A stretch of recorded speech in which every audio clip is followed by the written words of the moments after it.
Good afternoon. The moon's hiding right now. The moon is in this cloud right here. She'll be back soon once this wind changes, but okay, so that gives me time to talk about the sun. Okay, so earlier I was talking to myself saying that this might be a silly question, but when I look at the celestial clock, the distance between the sun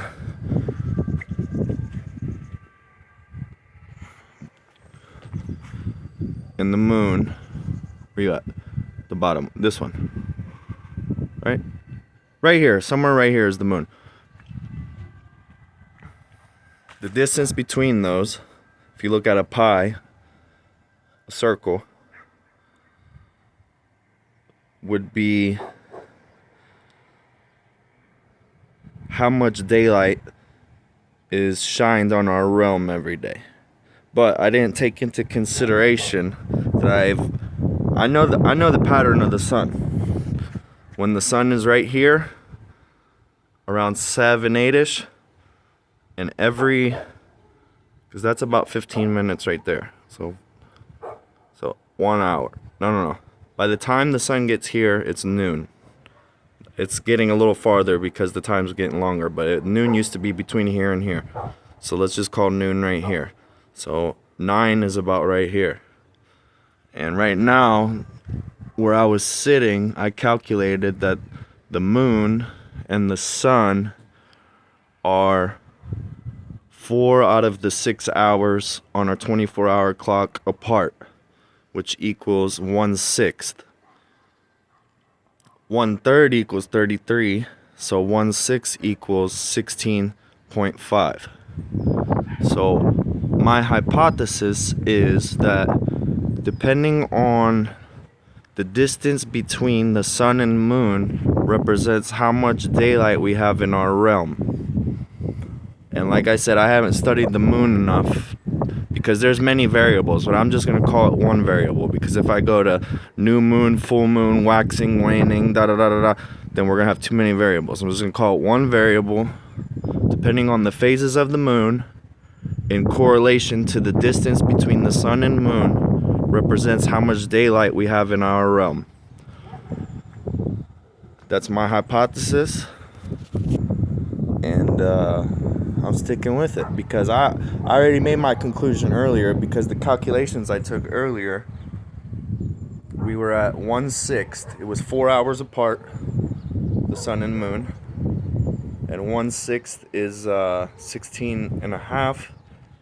100 minus 16 and a half is 83.5. So 83.5% of our world could possibly be lit right now, depending on what phase of the moon we're in and what part of the phase of the moon we're in. But my calculations are telling me it's either that or the opposite, because I got to see it. Yeah. Have a blessed day.